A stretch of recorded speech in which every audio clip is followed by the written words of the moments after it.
and welcome to the Scholar Circle, scholarcircle.org. I'm Maria Armoudian. Is Russia acting out of aggression or self-defense in its threats against Ukraine? Doug Becker explores. I'm Doug Becker. Russia's relationship with Ukraine is complicated. Ukrainian independence coming out of the collapse of the Soviet Union ended a 350-year history of Ukraine as a part of the Russian Empire and then the Soviet Union. From that period forward, the two nations have faced off in several cases, most notably the Russian annexation of Crimea in 2014 and Russia's ongoing support for separatists in eastern Ukraine in a largely frozen civil war at this point since that year. Now there are reports of a large Russian military buildup on the Ukrainian border. Western powers, notably NATO members, have confronted the Russians over this buildup. Is war or conflict likely? What are the Russian motivations? And how should NATO respond to potential escalation? We will discuss this ongoing crisis with Robert English, Associate Professor of International Relations, Slavic Languages and Literature and Environmental Studies, as well as the co-director of Central European Studies at the University of Southern California. He's the author of Russia and the Idea of the West. Rob, thanks for joining us. The first question is, why is there an ongoing military buildup on the border between Russia and Ukraine? Here's where I'd like to stake my position most clearly at odds with the conventional position, the Washington consensus, if you will, because that viewpoint would have that Putin is simply implacably hostile, that he has somehow personally or institutionally never reconciled with Ukraine's independence and wants to take it back into some kind of reassembled Soviet Union, some kind of expanding sphere of influence. So he has real imperial designs, according to this interpretation. My view is different. Putin is operating towards Ukraine and has over the past decade, in his mind, defensively. That is, Ukraine can be independent all it wants, although there's great regret about the severing of historic ties and so many co-nationals, so many ethnic Russians living in Ukraine, there are complications. But it's only when Ukraine begins trying to join NATO and move the Western military alliance right up to Russia's most sensitive borders, when even short of joining NATO, it's engaging in more and more maneuvers and buildup and practicing and purchasing or getting free sometimes arms from the West. In other words, sort of creeping or de facto becoming a member of the alliance, that Russia gets really apoplectic, really concerned. And I think that the annexation of Crimea in 2014 had not to do, again, with the first interpretation, right? Imperialist desire to reclaim Ukraine, bring it back under Russia's control. But it had to do with the very imminent prospect, the fear that Crimea would become part of NATO and that the military installations at Sevastopol, where both Ukrainian and Russians base their Black Sea fleets, that Russia would be booted out and NATO would take over, right? What could be more ignominious than seeing your military rival, this big bloc, not only expand up to your borders, so to speak, but also do it taking advantage of a big base that you yourself built. So I think that was the proximate cause, the trigger or the spark for 2014.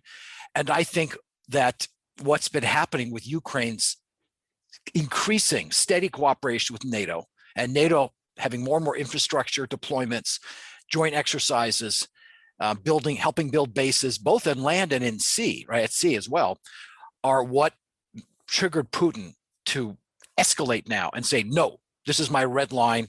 You can't do this. I'm going to fight. I'm going to threaten to fight at least. Were there recent developments then? Because you seem to, you suggested there that the cooperation between Ukraine and NATO had increased. I guess part of this is a question of the timing of this. Is this, has NATO made recent moves the last couple of years that indicated more interest in having Ukraine join the organization? Yes, in a number of ways. I think I pointed indirectly to arms sales, the steady provision of things like anti-tank weapons and small arms and range-finding equipment. For their part, the British are helping build a naval base in the Black Sea, and more Ukrainian cooperation, right? So joint maneuvers and so forth. Until and when Ukraine does join NATO, it doesn't have that guarantee, that Article 5 protection that an attack on one is an attack on all. But shy of that, everything else looks to Moscow like it's becoming integrated. And most recently, I think what might have been the real trigger was that Ukraine has been building up its forces, has been, in Moscow's eyes, preparing potentially for an attempt on a lightning strike to retake Donetsk, those eastern regions. In other words, no more bargaining, no more Minsk process. We're just going to retake them. And very recently, the Ukrainian side, again, from Russia's point of view, this is Russia's point of view. I'm not saying it's the only one. The Ukraine began using drones, right? They purchased some of the same Israeli and Turkish drones that were so effective in Libya, and then especially in the Azerbaijan-Armenia war. And they used just one incident, maybe there were others, but there was one particular incident where a Ukrainian drone strike took out a Russian or a separatist, Russian-supported artillery position on the ethnic Russian side of the line of control, killed some soldiers. And that to Moscow was an escalation, a new weapon being deployed. So we don't know, right? I don't know what goes on in Putin's mind, but I see a large pattern that's consistent with the story I'm telling. And that would explain in part, at least, why the British building a naval base, the US selling more arms, Ukrainian troops participating in more NATO exercises, and now the Ukrainians practicing with these deadly, these scary new weapons on the battlefield. You know, it doesn't mean that Russia doesn't have the preponderance of power, that Russia isn't threatening, right, with tens and tens, 100,000 or more troops. But from Moscow's somewhat paranoid point of view, they're afraid Ukraine, with Western support, was preparing to strike first. And it sort of resembles in their mind what happened in Georgia in 2008, when the Georgian government tried a lightning strike to reclaim a separatist territory, right? The South Ossetian territory. I think one of the great ironies out of all this, though, is looking back at 2014, whether or not Ukraine was more Central European oriented or Western oriented, NATO oriented versus Russian oriented, definitely was, it was a matter of contention. I think Ukrainians were far from unified, but most of the research I've seen suggests that that's an issue Ukrainians are becoming increasingly unified on, a desire to Ukraine have stronger relations with NATO or even join NATO. So is this sense of insecurity on the part of the Russians, if that's what's driving this, kind of of their own making because of the annexation of Crimea? Since the annexation of Crimea, you're absolutely right. What Russia has done has turned many Ukrainians who were pro-Russian or had soft feelings toward Russia, or even though they were strongly Ukrainian pro-independence, also didn't want to be drawn into the alliance, the bloc competition, into the West's arms, so to speak. So yeah, since 2014. But again, Putin seems to have decided that it didn't matter if half of Ukraine didn't want to join NATO and half did. The government was pulling in that direction anyway, right? So to him, the answer to your question is, so what? I don't care about public opinion. I care about, is NATO expanding and taking in Ukraine? And I could see that in 2014 it was. So I didn't mess around anymore. I'm not going to, in other words, he said, I'm not going to fight this out in the court of public opinion, because no matter what most Ukrainians think, you NATO allies, you NATO Americans seem determined to bring Ukraine in. And there's precedent for that. We just brought in the last couple of years, 2 new countries have joined. One was North Macedonia, and the year before that, it was Montenegro. And Montenegro, even today after joining, but especially back in 2017, when it occurred, only about 1/3 of the population was in favor. There was no referendum. NATO doesn't care about referendums anymore. Once upon a time, right, when a country joined or joined the European Union, they would have to hold a referendum and show that a majority of the public were in favor. Now, when a majority of the public is opposed, it doesn't matter as long as the political elite, the ruling party, is in favor. And I think Putin has become very cynical about this issue of supposed democracy when he saw what happened in the Balkans. So again, that's the answer to your question. You're right, but he's not playing that game anymore. He's just using force, threats, and the power game. So with so many forces now on the border, the question I get asked most frequently is Russia going to invade? Is this a case of military pressure to try to compel NATO? I know one of the demands the Russians have made is that Ukraine will never become a part of NATO. And it seems like that's off the table, even though most analysts don't think it was going to happen anytime soon. The kind of the permanent statement, Ukraine is never joining NATO, seems to be off the table on the part of what's going on in Washington. But is this a real threat of an invasion, or is this just a bit of military intimidation? It's a lot of military intimidation. But yes, I get your point. I don't think, in sync with what I said at the beginning, Russia wants to invade, feels like it needs to like occupy the whole country or vast swaths of it. This is largely saber rattling, threatening to get its concerns put on the table. And in some ways it's succeeding, right? Because we're now debating, and especially the Europeans are debating, whoa, maybe we've gone too far too fast. If the Russians are this apoplectic about it, maybe they got a point. And what many behind the scenes are scratching their head at is just what you alluded to. Ukraine is not going to join NATO anytime in the foreseeable future. And we're talking 10, 15, maybe more years, because it simply isn't remotely qualified. And most of the key European allies never wanted it anyway. It was always an American project. Back at the 2008 Bucharest summit, the George Bush administration insisted on Georgia and Ukraine joining. The French and British especially said, no, no, no, that's provocative. It's unnecessary. It's going to be a self-fulfilling prophecy. And so they put off Ukraine joining, but they had this bland statement that someday Ukraine and Georgia will join, but not now. They haven't changed their position. And NATO only operates by consensus. All it takes is one country that wants to block Ukraine, and Ukraine's not joining. So could the US cajole, persuade, somehow get its allies, all of them, to go along, all the NATO member countries, and admit Ukraine, even though they're not wild about the idea, because we think it's so important? Well, I think the America that could do that was 20 years ago. But after so many problems and 4 years of Donald Trump and the erosion of trust between Europe and the US, none of that's Biden's fault. At least most of it isn't. I think the Iraq war is a big part of that. Right? The Europeans are still paying the price in the form of refugees and terrorist attacks coming from North Africa, coming from the Middle East, of our disastrous wars in Iraq, Afghanistan, and to some extent Syria.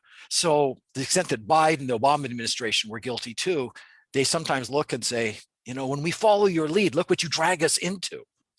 So it may be that the US cannot persuade the allies to let Ukraine in. I don't think they can. Ukraine isn't ready. So that raises the question, why would the Russians stake their flag on this?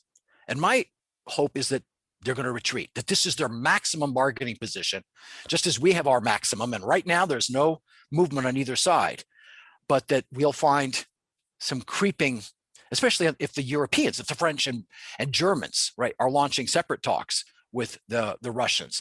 We'll see proposals coming from them that say, well, what about this? We can agree that we're not going to dismantle NATO, Moscow, no matter how much you want that, forget it.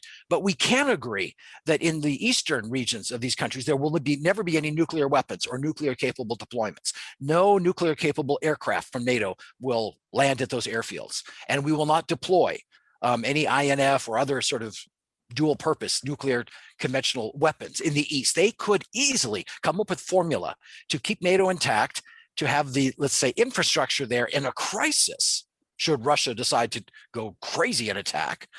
But in the meantime, not engage in those more concerning deployments. And there's the framework for compromise that Putin could accept and back down on his other demands. I'm hoping, you know me, I'm an incorrigible optimist, but I see a crack in this door that we could go through. But it's going to take some amazing diplomacy like we haven't seen since the Cuban Missile Crisis. This is really, really dangerous. A spark could set off a conflagration that nobody wants. You're listening to Scholar Circle, scholarcircle.org. We're discussing the ongoing Russian military buildup on the Ukrainian border and the crisis with Robert English of the University of Southern California. One thing that Putin has definitely accomplished through all of this, and the inspiration of this was a conversation I just heard with Richard Haas, that maybe one of the most important things the Biden administration did was take military intervention off the table early in these negotiations, that the U.S.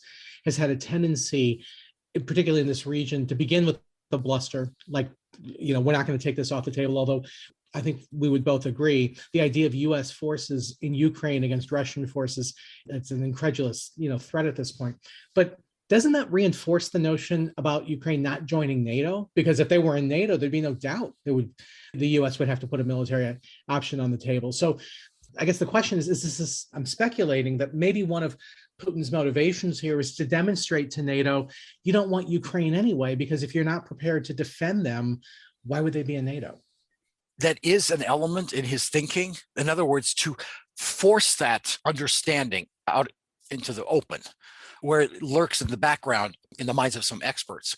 And the general public just has sort of these platitudes and, sort of unilateral positions that don't yield. But in fact, as you say, if we're not willing to risk our lives, or European lives especially, much less American ones, to fight for Ukraine or to fight for the Donbass or whatever it is, even some limited conflict now, then why would we when it joins, if and when it joins NATO?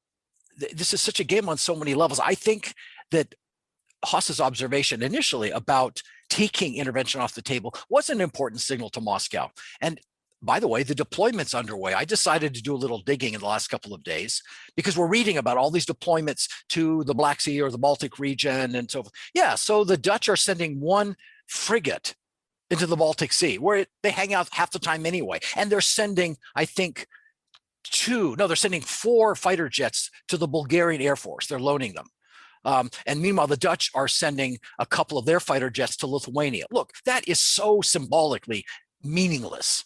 I mean, it's not even symbolically meaningful, right? The Bulgarian Air Force, you might be interested to know, consists of leftover MiG-29s and Sukhoi 25, Soviet-era aircraft that aren't even interoperable with NATO. They have a schedule to buy some F-16s, which are our cast-off weapons, maybe by 2027.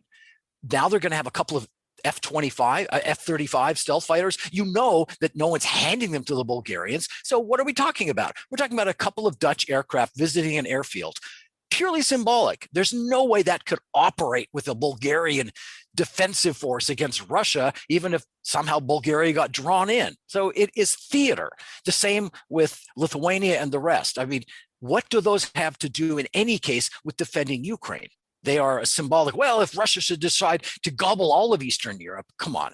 So I think that the fact that these are pinprick, tiny, symbolic deployments tells us something as well, in line with what Haas was saying. The Biden administration is standing firm rhetorically, and on certain principles, they won't yield, at least not until Russia yields and we have a compromise. But they don't want real deployments, a real tinderbox to spin out of control. I like that observation. And don't forget, Biden, unlike Putin, has to deal with enemies behind him as well as in front of him. He has to deal with Russia, he has to deal with disunited European allies, and he has to deal with Republicans who are freely shooting him in the back right now. The Republicans who didn't seem to care much about Russia when their president was giving away the store are suddenly Russia hawks. He's got the hardest job of all, keeping all these constituencies on board. With that is the transition then. If you were advising President Biden or Secretary Blinken, at one level, there could be definitely American concessions, like, whether it's saying Ukraine will never join NATO, or at least a time frame to say, we'll make a guarantee that not in the next 20 years or something along those lines. I guess one of the challenges, though, is the Americans don't want to signal to the Russians that military bluster, that you can get away with bullying. So if you were advising the Biden administration, what would be some of the general principles that you would suggest? Well, it's difficult. I mean, Biden is juggling the real military confrontation with the theater of alliance politics and then the domestic politics as well, fairly well, as best he could. And he's been savagely attacked for a couple of misstatements, which are in fact matters of fact. He just said what everyone already knows, and it's no secret to Putin that the allies are divided on this. So that wasn't letting a secret out that weakens us. It's something everyone already knows. I would say what Biden would need to do, his diplomats will have to work, whether it's Blinken, whether it's Wendy Sherman, it's probably lower at the working level with Russian foreign ministry and with, again, our NATO allies who might be the ones in separate talks who find where the compromise will lie. As I said, on limiting deployments of NATO in Eastern Europe, or a formula for delaying a decision on Ukraine for at least a decade. And then Biden can say, first of all, I'm doing this with our allies. This is what our NATO allies want. So he doesn't have to lead and take most of the flack for it. And secondly, it appears strong enough. He emphasizes we are not yielding on our principle that we do not let Russia decide who's in our alliance, when in fact, Russia's opposition. If it's powerful enough, even if Washington doesn't want to admit it, the Europeans say that has to be a factor. So yes, in a way, Doug, it's saying bluster or threats are rewarded. But, sometimes we are realists. I know you and I are both liberals and constructivists at heart. We are idealists in our aspirations for global politics. But sometimes we're rudely reminded that it's a realist world in some essentials after all. And the Russian response is, you darn right it is. And while you were busy patting yourselves on the back with your liberal internationalism and your promoting democracy and your, regime change all around, we watched something very different. We saw an endless expansion of American power. We saw some just disastrous interventions that have inflamed Europe, that have had boomerang effects, backlash against us Russians too, in Chechnya, in our volatile Muslim regions. And what's more, we saw this NATO juggernaut just keep going beyond the point it made any sense. Why does Montenegro have to be in NATO? Why is North Macedonia? Is there literally simply a mandate that everyone gets to join, even if they're unstable little countries that contribute nothing, and that even, again, trample over democracy when 2/3 of Montenegrins say, we don't want this. We're allies of the Serbs. We're traditionally close to the Russians. We're Orthodox Christians. But one corrupt ruling party decided to do it. So the Russians say, knock it off with your democracy, your liberal ideals. You are playing power politics too. We're just finally pushing back a little bit. That's how Moscow sees it. I'm not saying every bit of that is true. It's a little overly cynical, but our version, I think, in our media is a little overly idealistic. And somewhere in the middle lies something a little more, honest. And in that middle lies a compromise that, again, we sugarcoat. So neither side looks like it's backing down utterly, but allows both sides to de-escalate this crisis. Russia doesn't want to invade and occupy Ukraine. That'll be the end of Putin's regime and a catastrophe for Russia. It will be unpopular, deeply unpopular in Russia. It will be deeply expensive. It'll be crippling economically. Putin doesn't want to do that. He wants to pressure and get some concessions to Russian security, and he's doing it in this scary, threatening way. Last question. Since you mentioned about it being crippling economically, what seems to be the most common American response, NATO response on the table, especially since the military response is not on the table, are economic sanctions. If this, in fact, escalates, and definitely if Russia invades, or even if there's something short of that, it seems fairly likely that the response would be some form of economic sanctions. They really haven't been successful in getting Russia to withdraw from Crimea, although maybe that was too large of an ask. How much of the threat of economic sanctions at this point serving as a deterrent for Russian military operations? I think it's pretty significant because the nuclear sanctions have not been applied yet, right? So this is ejecting Russia from the the global SWIFT payment system and the global financial system.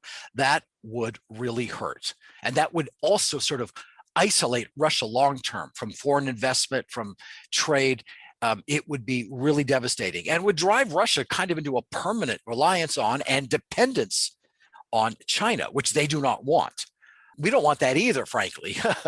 The Europeans, for their part, where are they going to get their energy? Right? If Nord Stream 2 is blocked, and in fact, other purchases of Russian gas are halted, where are the Europeans going to get their energy?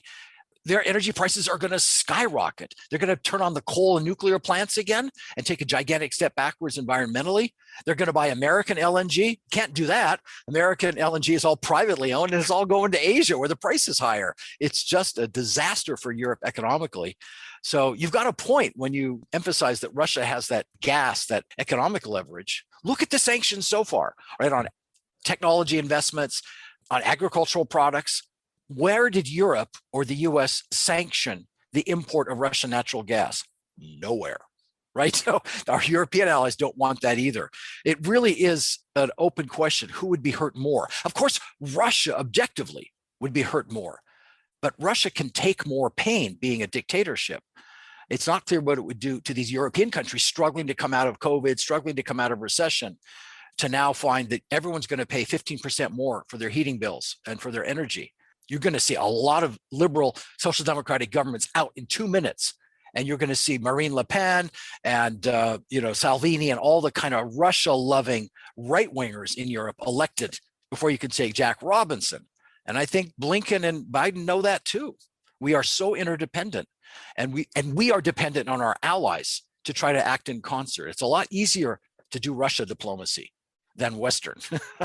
So it's a reminder, I guess a couple of the messages taken from this is, first of all, this is somewhat a bet that the US made and needs to lie in it with respect to the breaks with some of the Europeans, in particular, some of the US adventurism in the last 20 years or so.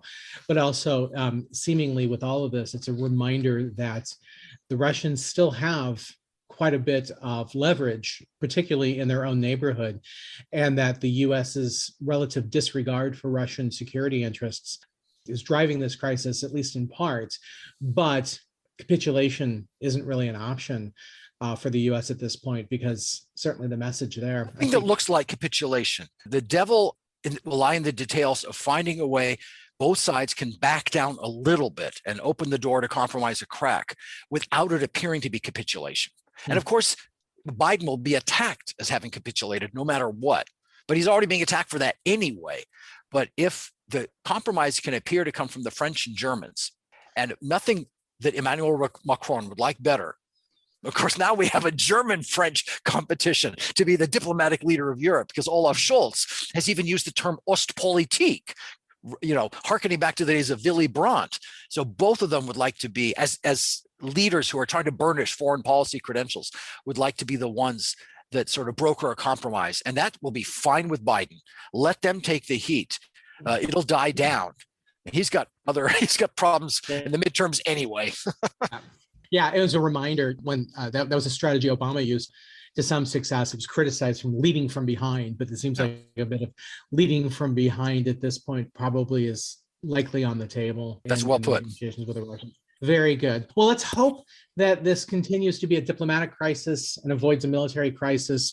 And let's hope that the leadership of all these countries finds some sort of a compromise that can get us out of what would be quite devastating if this does erupt into a military crisis. Well said. We have been discussing the ongoing military and diplomatic crisis between Russia and Ukraine, and Russia and NATO over Ukraine. Our guest today has been Robert English, Associate Professor of International Relations, Slavic Languages and Literature, and Environmental Studies, as well as co-director of Central European Studies at the University of Southern California. He's the author of Russia and the Idea of the West. Thank you, Rob. Thank you very much, Doug.